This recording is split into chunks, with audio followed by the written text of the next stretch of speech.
Welcome in to the fourth episode of Motor City Realists, following week 5 for the Detroit Lions. It's your co-host, it's Zach Mack, and the other co-host,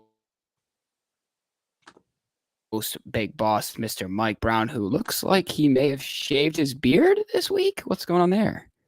Not all the way, of course. I still see it's there. Well, I tried to clean her up a little bit, and the guard fell off. So I was just full send at that point. But yes, good to be back. I would like it to have been under different circumstances. So we got a little different show planned for you today.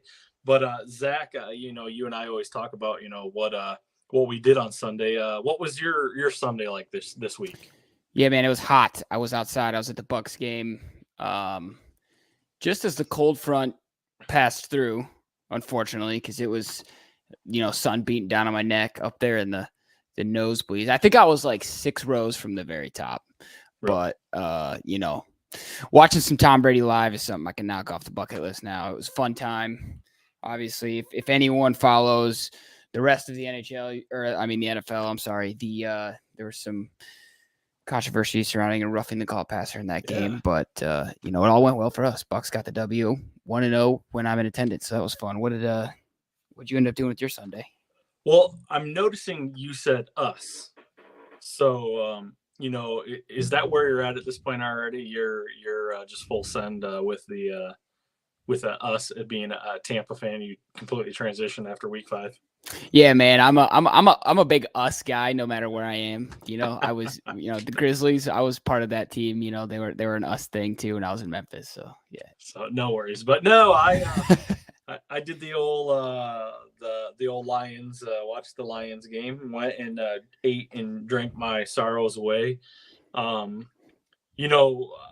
like we've talked about in previous shows. Usually where I go to.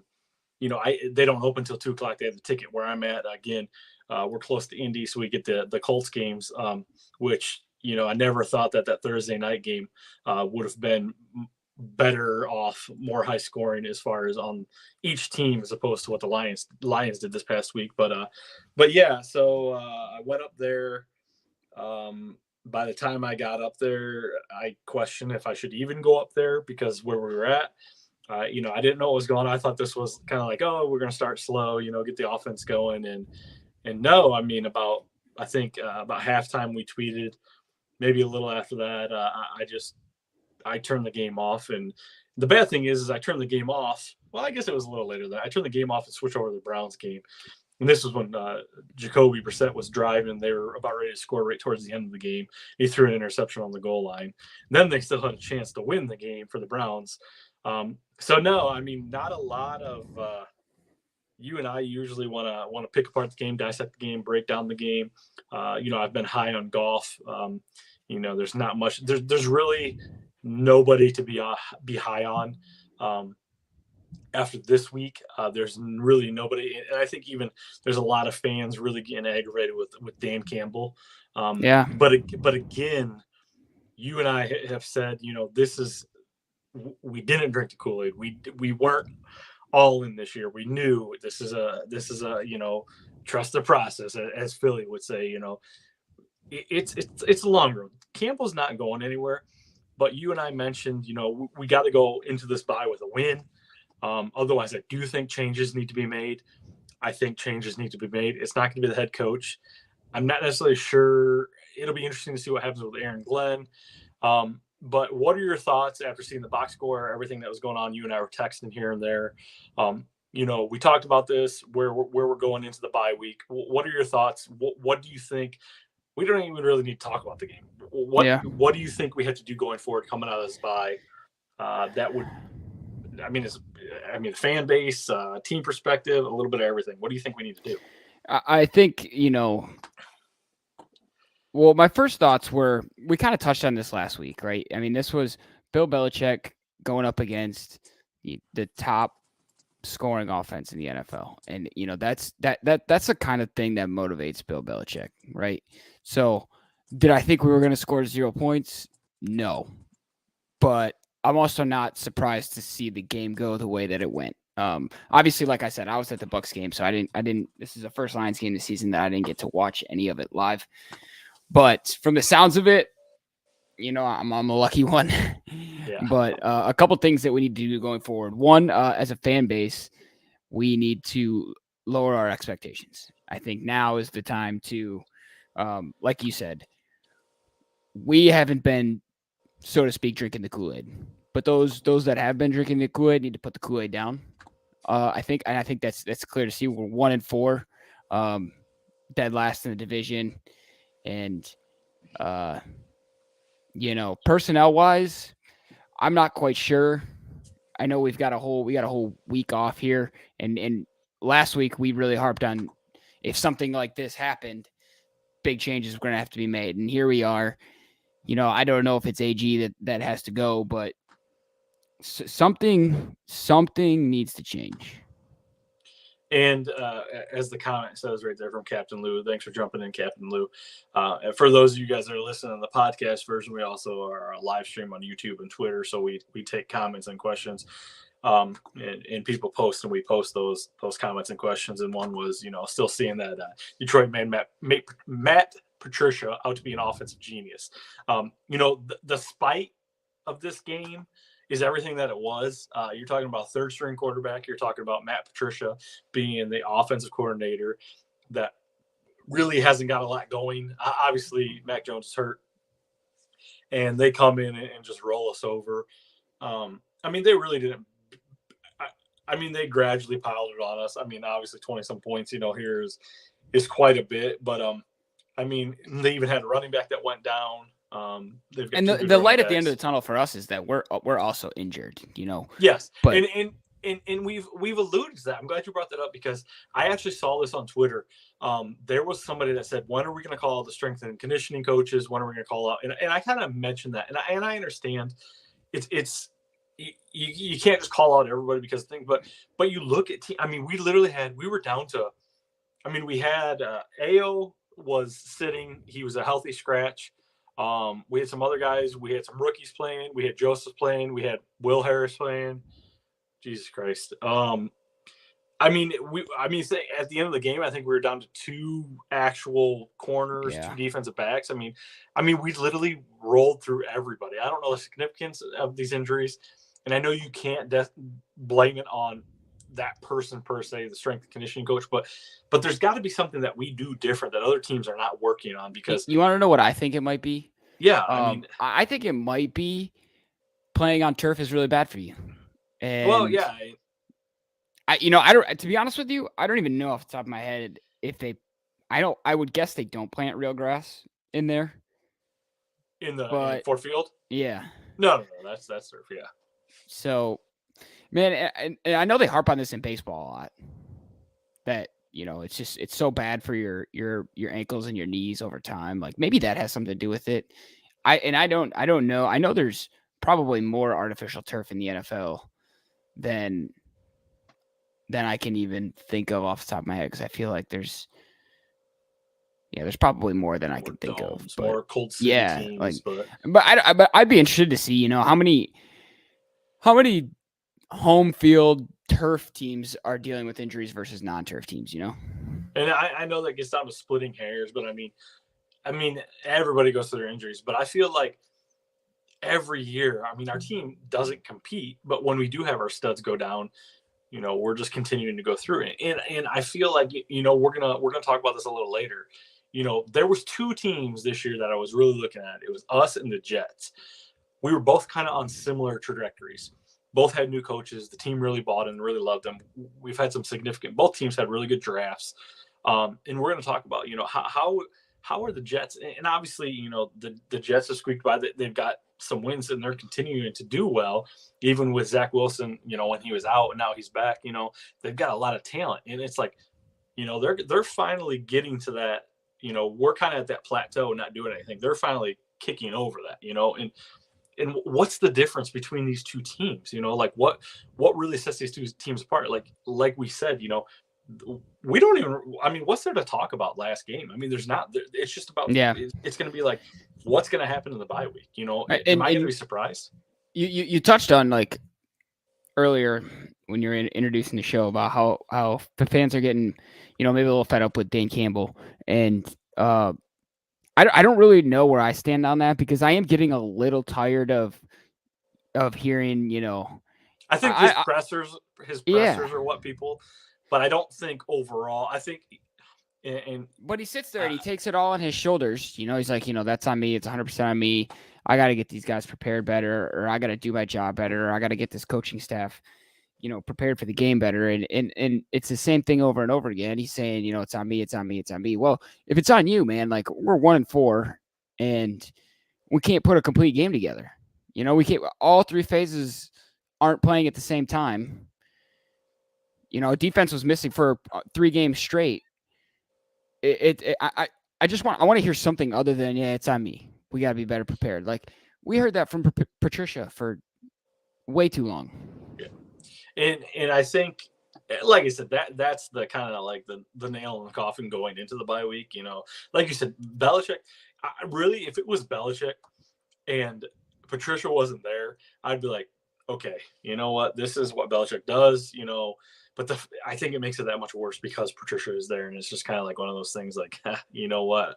Because obviously, when he was with us, we played the Patriots. We beat the Patriots, so he beat Belichick. So it's like, and not to dwell on it. The bad thing is we're 1-4 going into the bye week. Hopefully we're going to get healthy. The box score. Hawkinson had a huge game 2 weeks ago. He comes in with 1 catch.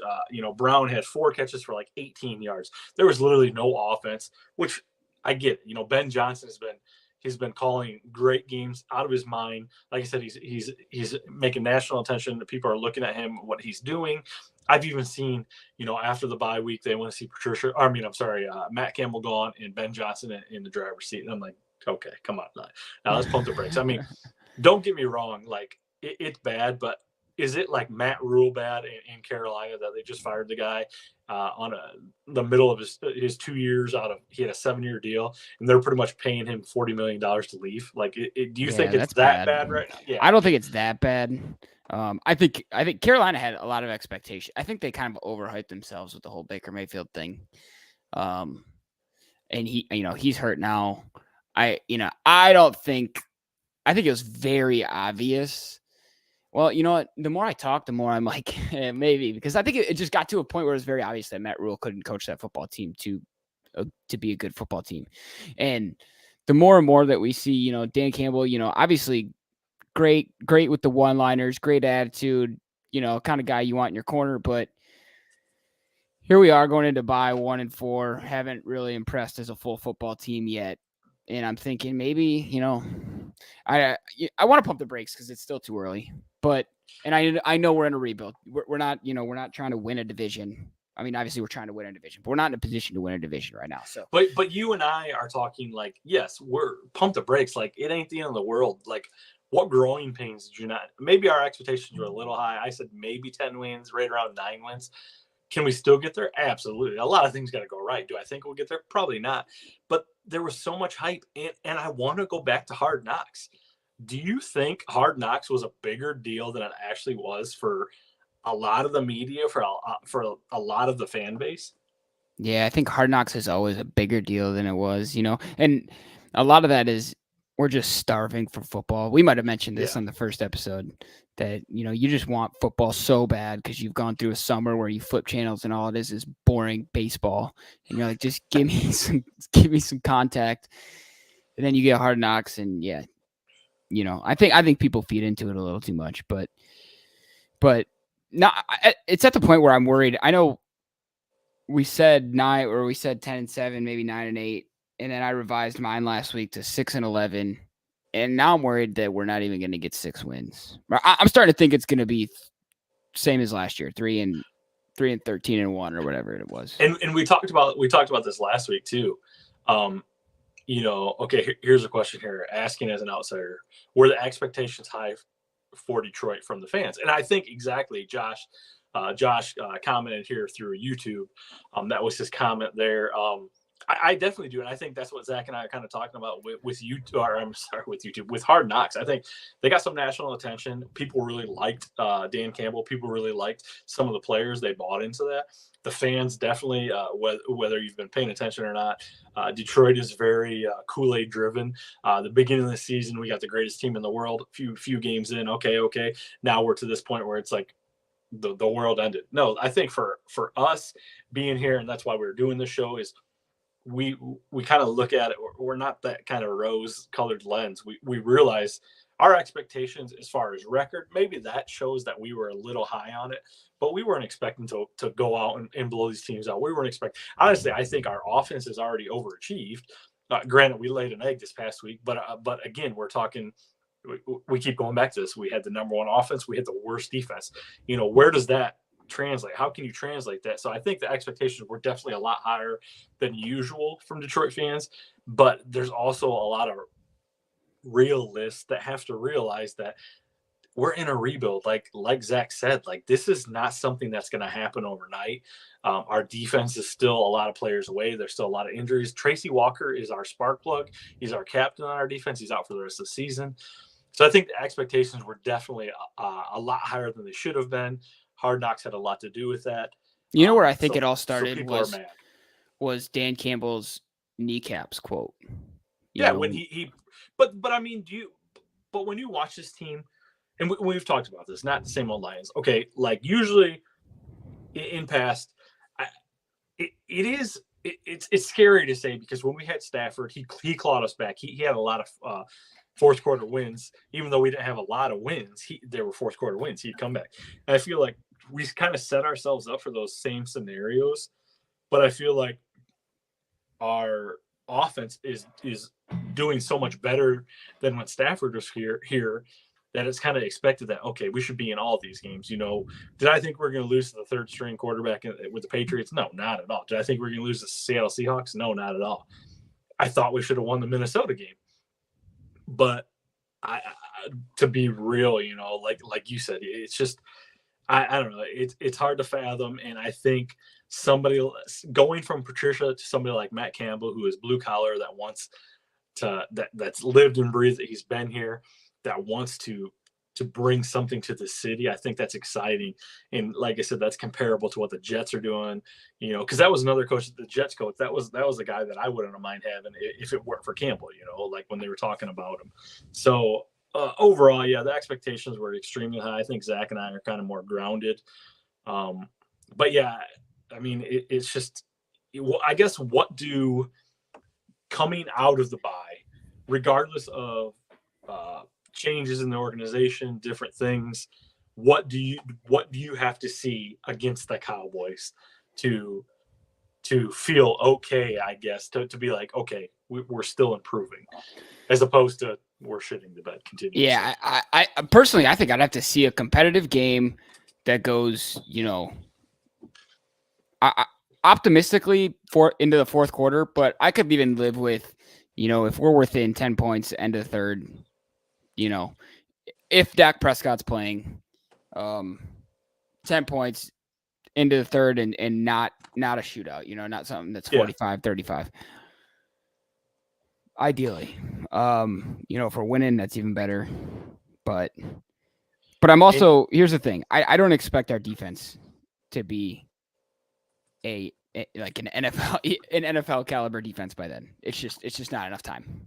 And you even said, like, okay, they're saying that they're going to test Dak this week to make sure he's getting healthy. So there is a very real opportunity that we could play Dak, which I'm not saying by any means, Cooper Rush has played bad, but Dak, he adds that extra element. He adds that escapability. I don't think he's a Jalen Hurts, which you said before, but I think, that's an extra, thing that we have to deal with now with a banged up defense. It's like, I mean, it's no shot, bro. The more I think about it, it's no shot, because we played Geno Smith and Bailey Zappi. Like, Cooper Rush is gonna be better than both of those in that Dallas offense.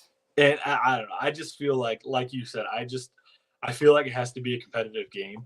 I almost feel like for sake of things, it can't be a shootout, because then that's going to show that our defense is still not there. Our offense is back on track. Like it's hard to say that. Like it's awesome to see our offense do what it's doing, but it's even that worse to see our defense give up that many points. So I mean, I was texting you about Aiden Hutchinson. People were tearing him up on Twitter. Like he literally got juked where he dropped his jock strap by Zappa on like just a quick. He was overrunning. He was over pressing. He was overrunning the rush. But I think he still graded out at like 88. He was like the top graded Lion on defense, and people are talking about him being a bust. And it's like we're 5 games in. Like, give it a rest. I mean, these are. I mean, we still got people. I mean, we still got draft picks that haven't even played yet. I mean, I remember our other first round pick and our second round pick haven't even walked on the field yet. And our offense is lighting it up. So, yeah, I did see that.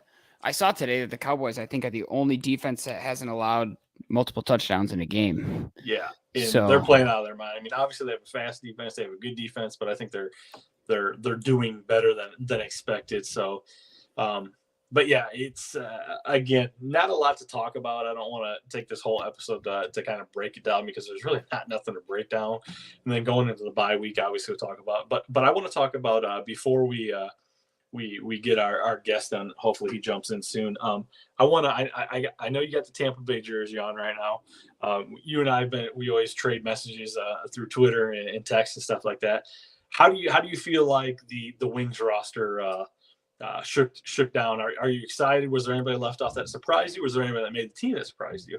I'm excited, man. The guy that I was talking about in the first couple episodes here, Elmer Soderblom. He made the roster. It looks like he'll be a 4th liner. He's a giant. Going to be a fun kid to watch. He's like 21 or 20 or 21. Yeah. Something like that. Yeah. And he was, I think like 3 years ago, he was a 6th round pick. So, obviously when you pick somebody that deep, they're going to be kind of a project. And it seems like the Red Wings did, I mean, to turn from a 6th round pick into making an NHL roster in 3 years and you're 21 years old is pretty clutch. Simone Edmondson, the other prospect, it looks like he's going to start in Grand Rapids. They liked some of the things he did in camp, but just wasn't NHL ready. Was making some mistakes that we can't afford to make at that level. But other than that, it was pretty standard. I thought the way that the roster shook out. I should say shaked out. I just said shaked out. Andrew Kopp, the Michigan boy, played at Michigan, from Michigan. It's going to be fun to watch him. David Perron from the Blues, the guy that I hated so much, but now I have to like him. It's going to be fun to see how those guys mesh into the lineup. Well, actually, they'll have 3 games by the time we record next. They play Friday, Saturday, and then next Monday. Nice. So, 3-0 by this time next week would be sick. So let me ask you this. I actually, on our show last year, What's Up Belly Up, that we transitioned obviously into this now, I asked you, what was keeping Detroit back? Is it like, I don't feel like we necessarily draft goalkeepers. I don't know necessarily that we go after high dollar goalkeepers, but what's your take on the goalie situation in Detroit? Yeah, so we got, I actually, you know what? I didn't check to see where, I don't know if it's Cosa or Cosa. Yeah, but yeah, Sebastian Cosa. I'm gonna call him Cosa because I think that's how you say it. But I saw that he didn't make the NHL roster. I didn't see if he was gonna be playing in Grand Rapids or if he was still on his juniors team or wherever he was playing. But they have high hopes in him, and apparently he's been progressing quite well. So we'll see how that goes. I think we got Nedeljkovic and Billy Huso. I hope I'm not butchering that, but I'm pretty sure we got him from the Blues as well. So it's going to be, here's the thing. Another thing like the Lions, we can't get our hopes up too much about the Red Wings. They're going to be better than they were last year, but I don't think they have that goaltender piece that you need to be a Stanley Cup contender. And we're still young. So it's just going to be fun to see how we shouldn't get blown out 7-0 anymore, which is good. That was happening way too often last year. And like you said, it's going to be a different. I think it's going to be. I think I had talked to you just in general when I was watching Stanley Cups last year. I feel like Tampa Bay, Colorado. I think the Oilers. We were talking about the Oilers because you were always loving the Oilers because they're young. And I felt like the reason the Oilers. I think I texted you this is like. I felt like the Oilers were very much dump and run, and that's what a lot of I mean, they had a lot of skilled players, but I felt like that's how they played, where Tampa Bay just straight out finessed them. I felt like their passing, I mean, just they moved the puck a lot easier as opposed to just relying on physical abilities. And I know you talked about the Wings kind of changing their style. Do you think, I'm not comparing those teams by any means, but do you feel that they're kind of going to a different type of game, different type of hockey? Yeah, I think from what I heard from practices, it's going to be similar to what you just mentioned. You know, the Red Wings for the last few years have been a pretty boring style of dump and chase or dump and change. And I think it's going to be a little bit more settled entrances. Hopefully, I mean, for if there's any long-time Red Wing listeners, you'll remember the days of Sergei Fedorov and Brendan Shanahan and guys like that, where the Wings, you know, they weren't afraid to carry it in and set it up right off the get-go. Hopefully, we bring more of that back. It seems like we've got more skill with our forwards to be able to do that. So, and reports coming out of practice is that they're working on it in practice. So, I guess we'll see. We'll see how much they've been working on it. So, and this is probably a stupid question, especially where we're at with the Lions. 2 to 3 years, who has the better organization and more hope, I guess, essentially? Oh, that's tough, bro, because I mean, I would say I think the safe answer is the Red Wings. Because of Steve Yzerman, really. Yes, I was just gonna say the guy writing the ship. Yeah, but yeah, we got a guest actually for y'all. You want to introduce the guest? Yes, let's bring him on. I know he's been waiting. He finished up his show here. So let's get on Ryan McCarthy. Who is Ryan MCC? Check him out. No credentials required. Host of that show. He's actually got a co-host too now. That we'll let him talk about that. But the reason, like we alluded to earlier in the show, Ryan is a Jets fan. Never in a million years did I think that we would have to fill a segment with a Jets fan. But here we are. Here we are. Here we are. Two teams, like I said, that were in the offseason on the same trajectory, had their coaches buy-in, had great drafts. The teams were projected to do well. And we're filling the Lions segment with the Jets being the better team. Ryan, thanks for jumping on the show. How's it going? I appreciate you guys having me. Thanks for inviting me on, and happy and excited to talk about our favorite teams. Absolutely. You know, you're the first guest. You're the first MCR guest. I was just gonna say that the first Motor City Realist, and this gentleman right here, we finally got the intro all set up, so it's not skipping. And this man right here, Zach, got it running today. So this man right here put it together. Not only is he a host, he's a producer, a little bit of everything. But Ryan, before we jack of all trades, Jets, yes. Before we talk about the Jets, obviously we'll end as well and let you plug it too. But I want you to talk real quick about your show, what you cover, your co-host, and kind of what you guys are all about. Yeah, so no credentials required. I rebooted it 2 years ago in the midst of the pandemic. Just needed something to do to fill the time after I graduated from college. I got my degree. And just covered sports in general. Right now we're focusing on the NFL. Also, baseball playoffs. We're going to start NHL coverage pretty soon. We're going to have a weekly NHL coverage segment with a weekly NHL guest from Canada. My buddy Clark Monroe from the Rod Peterson Show. I'm hoping he's going to be jumping on with us weekly to talk some puck. Nice. And also, yeah. And I just have my co-host Dustin Henry. He's a great dude. I've known him we're friends off air too. So he's a big sports fan like me. We're covering NFL. We're covering Major League Baseball. We're covering NHL. I also do a little bit of sports coverage in the Albany, New York area too. Last year I covered the Firewolves or the lacrosse team. Also covered the Albany Empire National Arena League team. I'm sorry, 2-time National Arena League champion Albany Empire. I have to mention that. And the great thing is that they're bringing the rebound next year in the National Arena League. I'm so excited about that. It's gonna be such a game changer, and I think we'll bring more fans to the game. So yeah, we do a little listen to that. Every once in a while, they'll have a special guest interview. Trying to line up some YouTube personalities at the moment, but hopefully they'll come a little bit down the road. But we'll let you know. when that comes up. And actually, tonight on my show, I announced I'm going to do a special side project with my sister network in New York, Godzilla Media. I'm doing a New Jersey Devils centric podcast. It's going to be called "Have Another Donut," a New Jersey Devils podcast.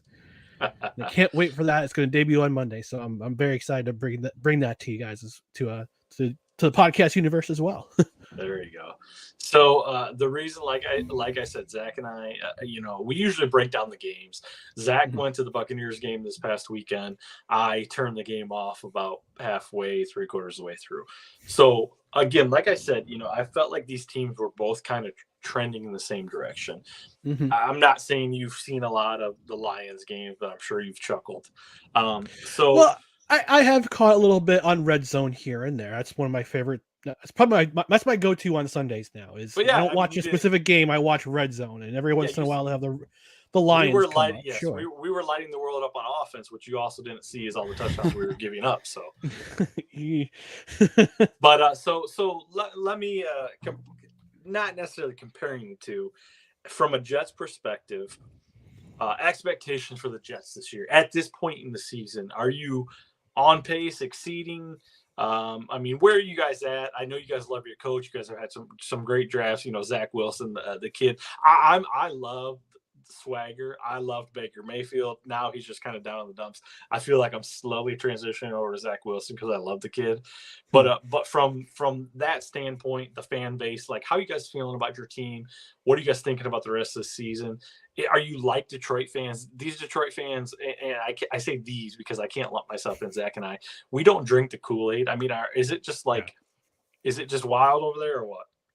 Right now, I think most of the fan base is on cloud nine. This is exceeding expectations, especially after Sunday when the Jets speared the Miami Dolphins by 23 points. And our resident Dolphins fan, Commissioner Cooper, was quite upset and let me have it on our live stream tonight. But there were a couple things that I was hoping the Jets would accomplish this year, and some of those things have happened. They won in September. They needed to win a game in September. They need to go over that hump. They did. They did that in Cleveland with that miracle win in the last 2 minutes of the game. They needed to win a divisional game. They did that and then some on this past Sunday. They didn't win a game in a divisional game since 2019. They had a 12-game losing streak, in the AFC East, and they not only beat a Dolphins team people can say, oh, they were undermanned, they had that third string quarterback, this and that. Cry me a river. You're in the NFL for a reason.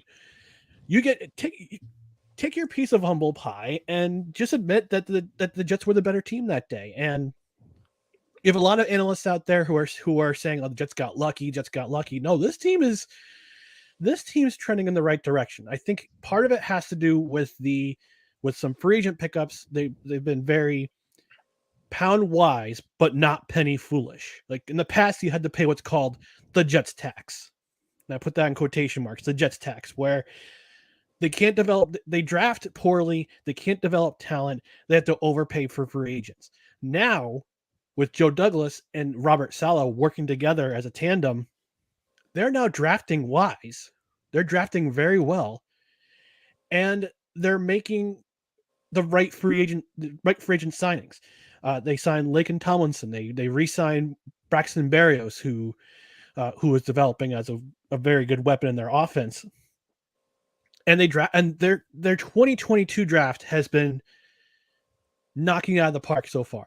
Breece Hall had almost 200 all-purpose yards this week, and Garrett Wilson's been playing well. Sauce Gardner, I can't say enough about him. And he and DJ Reed locking it up on opposite sides of the field in the secondary. I'd have some concerns. I mean, we all do as Jets fans. We don't wear the Gotham green colored glasses. If you do, then I've got a bridge to sell you in Brooklyn. But for the past decade and then some, probably decade and a half, we've just seen disaster after disaster, rebuild after rebuild, where you're slowly rebuilding, they got to knock it down again, rebuilding, knock it down again. They had to basically raise the entire property after the disaster that was the Mike Maccagnan / Adam Gase era, and now you're seeing all the benefits. They're starting to reap the rewards of drafting well and signing key free agents, but not overpaying them. Mm-hmm. And they still have enough cap space left over to bring in veterans. Like they could bring in Dwayne Brown for $9 million guaranteed because they had that much cap space remaining after all those free agent signings. So I just think that they're developing talent and signing veterans who can make a big difference on either side of the ball. Absolutely. Zach, what do you think? I feel like he talks about Adam Gase, and I literally feel like these two teams are like mirror images because we had Matt Patricia, they had Adam Gase. There was two coaches that you just look at and you're like, how the hell are you a head coach at this point? Like, I don't even, I mean, is Gase even in, what's he doing now? I don't even know what Gase is doing. I'm not even sure. I'm pretty sure he's sitting on his couch, taking in the rest of his 5-year contract that he had with the Jets when Mike Maccagnan hired him in 2019. There was a New York Jets Twitter account that was trolling the social media, saying that he was an offensive coordinator somewhere in Ypsilanti, Michigan. I did see that for a high school football team. High school, yes, I did see that. So I don't know if that's true or not, but yeah, if I were him, I would be resting. I'd be sitting on my couch and trying to find a college job somewhere as a quarterback coach. Kind of like Matt Rule collecting his paycheck, but Zach, $40 million to do absolutely nothing. Yeah, sick. But the American dream, baby. I feel like the similarities. I mean, am I right to think that the similarities are there between these two teams, at least from the fan base, the way that they're going, the draft class? I mean, there's lots to be excited about with the Jets. I mean, I think there's a lot of comparables, Zach, don't you think? Yeah, they were trying to hire coaches at the same time. Obviously, I remember that. I remember wanting Saleh in Detroit. Yeah. I would love that. And is he a Dearborn native or Michigan? I know Michigan native. I mean, that was the one thing or somewhere around there. Yeah, I think maybe I'm misremembering, but I could have sworn he said he would have like walked to Detroit for the job or something. Anyways, but I want to ask Ryan, like how hard is it knowing that no matter how much the Jets overachieve, that you have to deal with Josh Allen in your division? Because I have the same like. I hate Aaron Rodgers so much, and I know that no matter how much the Lions improve, I pretty much have to outweight Aaron Rodgers in the division. Yeah, I don't see Josh Allen dating witches or Hollywood starlets or going to South America and drinking ayahuasca anytime soon. If he starts doing that, that'll be the downfall of the Buffalo Bills. But I mean, Josh, I gotta say this: the best quarterback to come out of that 2018 draft, and I'll fully admit it as a guy who wanted Sam Darnold to succeed as quarterback of the New York Jets, Josh Allen, hands down. Buffalo Bills won that draft when they drafted Josh Allen, and I was hoping Josh Allen would be the Jets quarterback just based on his size, but I think Gase would have ruined him too. I don't think it wouldn't have mattered who was quarterback at that time with that head coach. Whoever just drafted, whether it be Mayfield, whether it be Allen, whether it be Josh Rosen, Sam Darnold, whoever was drafted at number 5 in the draft, or number 3 in the draft, he would have been ruined. And I think Josh Allen landed in a system where the system he landed in, it doesn't have to be entirely on him, but I think he thrives with that in that environment. It's all on him. I think he thrives in that, and I think Zach Wilson eventually is going to get there too. Is there a hatred among Jets fans for a guy like that in the division, or am I just jaded because of how hated Rodgers is? Keep going back. That's a great question. Well, I'm curious because I know I hate Rodgers. That's a great question. But I don't know if if other divisions have this hatred of quarterbacks in their division, No, because I think it's just because Josh Allen hasn't been there long enough to develop that type of hatred. Jets fans developed that type of hatred for one person, one quarterback, and one quarterback alone who actually played at the University of Michigan. That would be Tom Brady. Tom Brady. We had to endure him for 18 seasons. And by the way, we can thank the New York Jets Mo Kelly for knocking out Drew Bledsoe out of that game, because if he didn't knock out Drew Bledsoe, yes. Tom Brady would be probably retired on Montreal Expo. Yeah. A few years afterwards, because he was drafted by the Montreal Expos. So we haven't had long enough to hate Josh Allen. As fans, I kind of respect them. One of my older brothers is a Buffalo Bills fan, and I know he's had to endure as a fan base a lot, because for a long time they didn't have a franchise quarterback. After Jim Kelly retired and Doug Flutie left the team, they struggled to find their franchise quarterback for a very long time. They had to go through E.J. Manuel, Ryan Fitzpatrick. Oh gosh, there were so many quarterbacks that just flopped in that city. But they had their quarterback, and I think this is going to be the best rivalry in the AFC for years to come. So speaking of quarterbacks, so where are you? Where is the fan base? Obviously, it's very new. Where's the fan base on Zach Wilson? Are they all bought in? Are they still skeptical? I mean, does this kid? Because obviously, I'm not watching the Jets. I mean, is he making the plays? I mean, I see like some highlights here and there. I mean, he's got the rookie luck. I mean, he's not rookie, but I mean, he's got the luck, the dumb luck, here and there. But I mean, is this a fan base that, I'm all in on Zach Wilson? Is it split? How do you feel about Zach Wilson?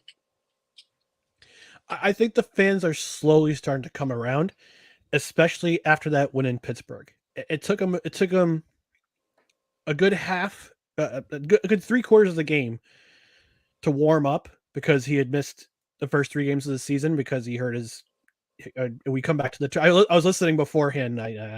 You guys were talking about the artificial turf and how it's detrimental to a lot of teams. A lot of people were getting hurt on those turfs, and I definitely agree with that. The turf monster got Zach Wilson in the preseason, but it took 3/4 of a game against Pittsburgh for him to finally warm up, and he got going in the fourth quarter. 10 for 12, 127 yards, a touchdown. Led the Jets on 10 plus play scoring drives. You would not have seen that 3 years ago. So I think the majority of Jets fans are starting to make it for they're starting to turn around. I think they're starting to believe. Last week he had probably the most efficient game of his career so far. He only had a handful of incompletions. He didn't have a turnover. He was sacked twice, but that was on his offensive line. But he made a lot of plays the week before and this week that you would not have seen Joe Flacco make 3 weeks ago, because let's face it, Joe Flacco is in the twilight of his career. He's a walking stiff in that pocket. If Zach Wilson, on that second touchdown the Jets scored, if Zach Wilson doesn't feel the pressure and step up in the pocket and there starts to run towards the end zone, that's a sack.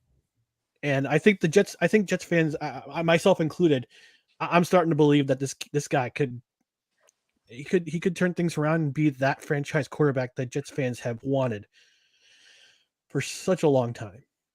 Just like the Buffalo Bills have with Josh Allen. I think Jets fans are starting to believe. Absolutely. Well, obviously a lot of hype going forward around the Jets right now. A lot of hype, kind of like the Lions going into the season with Hard Knocks. It's nice to see those teams that definitely kind of been the dwellers of the basement going forward. We got a little bit of time left in the show. Quick, not to transition you guys too much, but obviously Zach's our big hockey guy. We talked a little hockey here. Yep. I don't know how much you follow other teams, Ryan. We're excited about the Wings this year. A lot of young talent. Zach, I'm sure, across the league, you're familiar with a lot of teams, a lot of players here and there. What are your guys' takes? Zach, what's your take? Maybe are you familiar with the Jets lineup? Not Jets. I'm sorry, the New Jersey Devils. What's your take? And then Ryan, I'll kick it to you. And I'm not to put you guys on the spot, because I'm, like I said, I'm no hockey guru. I just know you guys know it. What's your expectations, you guys? Because I feel like it's really weird. Both all these organizations are kind of, New York's kind of like the hotbed, New Jersey the twilight, the spotlight. But I feel like the organizations are always pretty similar in a lot of things. So Zach, to throw you on the hot seat real quick, what's your I wouldn't ask you for like a projection where you're at, but I mean that what they're putting on the ice, what's your take on their team this year? I mean, it's funny that we talked about the similarities between the Lions and the Jets, because I think they're also there for the Wings and the Devils. The Devils are a younger team. I think they're a little bit much like the Jets are compared to the Lions. They're a little bit further in their rebuild and closer to being a contender than the Red Wings are. But I got high hopes for the Devils. I wanted to ask Ryan if same question you posed to me earlier, Mike, was, do you like I'll give you by the end of this season, do you like where the Jets are at more? Or do you like where the Devils are at more? I like where the Jets are at more. Okay. I love my New Jersey Devils. Don't get me wrong. I think they still have they have a lot of young talent. I think they're the 7th youngest team in the NHL. Their roster is the 7th youngest coming into this year. Their first round pick this year is actually on the opening night starting lineup. Made the roster, nice. Yeah, he made the roster. So I think the biggest factor for the Devils going into this season is health. Jack Hughes spent a lot of time in the IR last year, and he still went up with almost 60 points. I mean, he at one point in the season, he had scored over 30 points in 30 games. That's how much of an impact he has on this team. Jesper Bratt had a breakout season last year, and he's going to be on the second line. But the first line is going to this year. The starting lineup first line for the Devils is going to be Zach Hughes, Andre Palat, and Alexander Holtz. That's one kid you have to keep an eye on, is Alexander Holtz. He is a high-scoring rookie. He electrified the Utica Comets last year. They got to the North Division final. Unfortunately, they were ousted by Rochester. But in terms of who I have the highest hopes for right now, the highest hopes are for the Jets. Right now they're over under. Vegas had the over under for wins this year at 5.5. They're just about halfway. They're over halfway there. You take that, yeah. I took that bet. I have $5 riding on it. I got $5 riding on it, and right now the odds have gone up to over 6.5. So I may take that bet too. But I have, as long as the Jets are healthy, that's been one of the biggest bugaboos over the last 3-4 seasons is health. And I say the same about the Devils too. That as long as they stay healthy, as long as the defense stays healthy, they're rushing the quarterback, they're shutting down opposing wide receivers. If their offensive line can stay healthy and remain healthy, get some guys coming back, and as long as their 1-2 punch in the backfield stays healthy, if everybody stays healthy, I think they have a shot, a very outside shot to be a playoff contender if they keep up this pace. You heard it right here. You heard it right here from our Jets insider right here. Well, I also gotta say, you guys. The Devils got Andre Palat, who was my guy here in Tampa since I moved here and started following this team. So I was a little upset about that, but just take care of him down there. It makes sense for him. I think he can fit in a role there that he is important and can help those younger guys grow and fit players into their mold. But I was sad to see him leave Tampa, but I wish him all the success in New Jersey. I gotta say something about your Red Wings there, guys.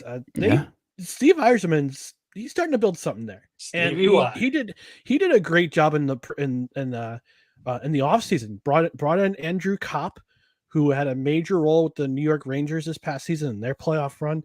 Bring in Ben Sherratt, who is a highly coveted free agent.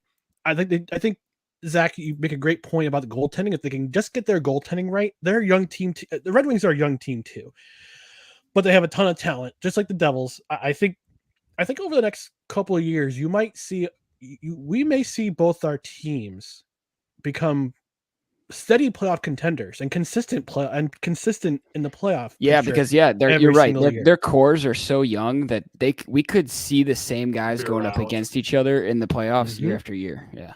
Yep.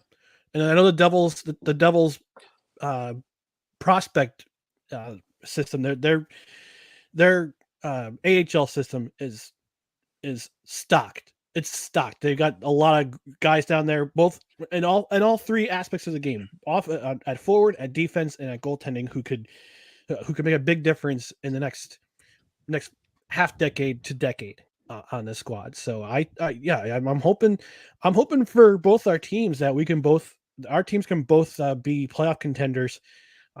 Hopefully in the next couple of seasons, and hey, maybe we might see each other teams in the conference finals. You never know. Yeah. So, well, Ryan, we appreciate you jumping on. We don't want to keep you too long, but before we head out, we always do this on all of our shows. We just kind of go to a roundtable discussion. You can add something. You don't have to. It can be anything sports related. It doesn't have to be about your team. It can be about anything going on, anything in the news right now, sports related. Zach and I usually jump on. Is there anything? I'll kick this over to Zach right now. I know I keep putting you on the hot seat, but I know we've talked about this. Is there anything burning right now? Are you excited about the MLB playoffs? I know that's your cup of tea, Zach. Is there anything going on right now, sports, anything in the world in general that you just want to throw out to the table? No, man, I really didn't have anything, but I'm glad you mentioned baseball because I watched the Rays. You forgot about it, right? No. They had this. They had all these watch parties going on here. Rays played 2 games and they were out. But yeah, I had this theory the other day, just real quick, that baseball was created by a bunch of guys that were trying to get away from their wives, and they just created this sport that you had to practice every day, but no matter how much you practiced, you never got good at it. So you had to just continually go into practice. Sounds like golf. Exactly. Or bowling. Yeah, and they said, you know what, let's play 162 of these things so that we never have to go home, and I think that's how it got started. Anyways, so I'll let Ryan take us out, but I do want to touch on. I want to talk about baseball. So the Mets owner, if you've never followed him, he's a social media menace. Uncle Steve so he was one of those guys that like immediately had like the bad tweets talking about the playoffs being like the greatest spectacle. Here we are, blah blah blah, and they're already out of the playoffs. So if you need an account to follow, I followed the Mets because a friend of ours, a family friend, Chris Bassett, pitches for the Mets. Great pitching staff, him, Scherzer, all those guys over there. It was great to see them go far. He was with the Athletics past couple of years. It's nice to see him finally get a nice contract over there. He'll be there for a couple of years. Hopefully we'll eventually be able to get him on the show. But yeah, I'm looking forward to, do you guys, and not to get away from what we're doing, and Zach, you don't have to answer this if you don't want to, but is there I guess a World Series you want to see? Is there a World Series champion that you want to see this year? And Zach's gone. I say Zach just deleted himself in general. So is there Ryan? I'll go to you. Are there 2 teams? Is there a World Series you want to see, or is there a potential champion you want to see this year? Well, my preseason pick was Atlanta-Houston again. I had Atlanta going to winning the World Series again, but in my heart of hearts, I would love to see the New York Yankees play those Los Angeles Dodgers because the Yankees shipped Joey Gallo off to the Dodgers, and it'll be interesting to see him coming back to New York, and the boos that will rain upon him will be something to say the least. It'll be something. I mean, I don't begrudge the guy. He tried, but some guys can't hack it as in a Yankee uniform. And unfortunately, Joey Gallo was one of those dudes. I think it was part of the reason. Part of it was having to shave his beard. I know the Yankees have that fakakta facial hair policy still in effect from George Steinbrenner wanting his daughter to keep it in there. And I think once Jennifer Steinbrenner passes on, hopefully Hal Steinbrenner will have the sense to take that stupid provision out of every player contract. It just makes things not fun. Like, I want to see a Yankee team with a guy in the playoffs with a guys just growing beards like mine. That's what I want to see. There you go. Want to see that. So obviously I asked that. Ryan, is there anything transitioning quick before we take out? Is there anything that's going on that you want to touch on? You want to plug? You want to talk about? Yeah, a couple of things. I might take a minute or two. Jerome Boger should never be in a New York NFL referee uniform ever again. And I pray to God that he's not on the field on Sunday at Lambeau Field when the Jets play the Packers. Number two, on your Halloween candy, watch out. You might find a Texans Jaguars game in your kids' Halloween candy. And three, no corrections required. Right now, every Tuesday and during football season, every Tuesday at 7 p.m. Eastern, YouTube, Facebook, Belly Up TV, and coming soon, Have Another Donut, a New Jersey Devils podcast on Godzilla Media. There you go. Thanks, Ryan, for jumping on. Before we send you guys out, I got a question for both of you, and then we're going to hit the road. Does Judge have the true home run record, or is it Barry Bonds? No. We got to think about this. Where are we at? I'll go first. Barry Bonds has short answer. Barry Bonds has the record. Okay. And just to touch on, you didn't ask who I wanted to see in the World Series. It'd be the Dallas Cowboys and the Chicago Blackhawks. Because I was going to say that. Yeah, it's two teams that at least are somewhere I guaranteed not to be watching. The Adelaide Crows and Sheffield United. All right. Yeah. Great. Ryan, what's your take? Bonds or Judge? We can get into the semantics and the deep water of who owns which record, but the numbers are the numbers. Barry Bonds is. I'm a Yankee fan, and I love Aaron Judge to death, and I hope to God he stays in pinstripes for the rest of his playing career. As big as his accomplishment was, Barry Bonds is the home run champion. He's the one that hit those home runs, not the steroids. Alleged steroids. Alleged steroids. You heard it here. Motor City Realists between myself and Zach. Thank you, Ryan, for jumping on. Thanks, Ryan. Thanks, fellas. Like I said, you heard it, and let's take us out. For Ryan's sake, Judge is going to look great in pinstripes, Mets blue next year. So we'll see you guys next week. I'd like to report a crime, Your Honor.